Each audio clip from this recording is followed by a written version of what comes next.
सरकार अल्पमत में है, सबको पता है।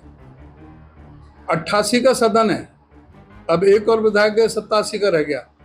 87 का सदन है, 45 आदमी चाहिए इनको, 44 आदमी सरकार चलाने के लिए।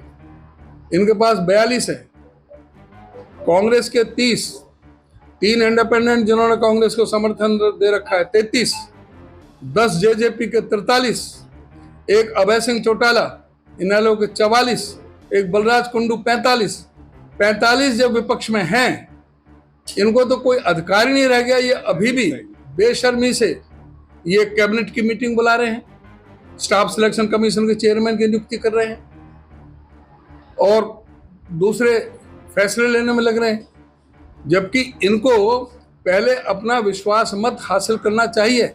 हमने मांग की है गवर्नर से कि राष्ट्रपति शासन लागू किया जाए और जनता से फ्रेश मैंडेट लिया जाए, जिससे दूध का दूध पानी का पानी हो। ये हॉर्स ट्रेडिंग जो चल रही है, खरीद फरोख्त चल रही है, ये जेजेपी के विधायकों पर डोरा डालने में लगे हुए हैं, उनको खरीदने में लगे हुए हैं। इस खरीद फरोख्त को रोकने के लिए ही हम ये चाहते हैं कि भाई चुनाव हो और जनता फैसला करे कि सरकार किसकी रहे। जेजेपी के 2 विधायक और कांग्रेस के भी कई विधायक भाजपा के टच में हैं।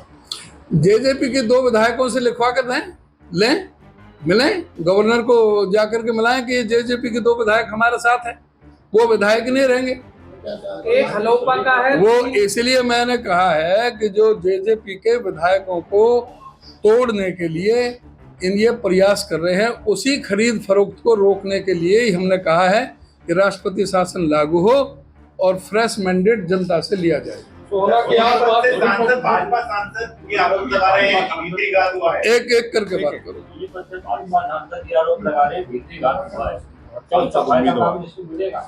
जो सांसद बीजेपी के जो उम्मीदवार हैं, भीतरघात हुआ है, तो ये देखो कि वो जो कहते हैं कि अपनी पार्टी को कितना वो कहते हैं कि अनुशासित पार्टी है, ये तो उनके अपने ऊपर ही आ गया। उनका जो कैंडिडेट है वही ये कह रहा है कि भीतरघात हुआ है, तो फिर ये तो उनको सोचना चाहिए।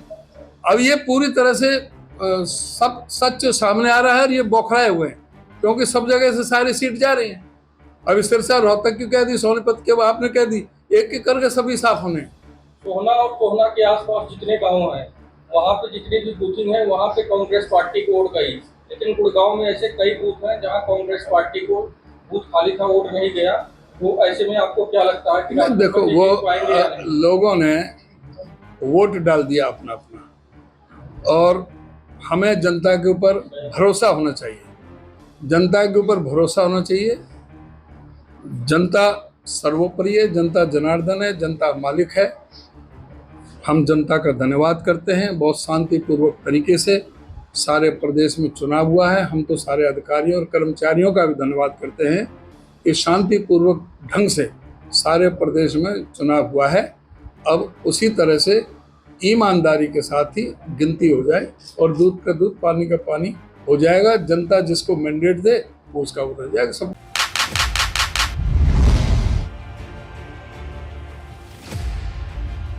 देश की जनता ने किसे सौंपी सत्ता की चाबी? चुनाव के बाद अब है सटीक आंकड़ों की बारी। जनता से जाना किस तरफ है उनका विचार। बनने वाली है देश में अब की बार किसकी सरकार? देखिए सबसे सटीक एग्जिट पोल 1 जून शाम 6 बजे से सिर्फ SPN 9 न्यूज पर।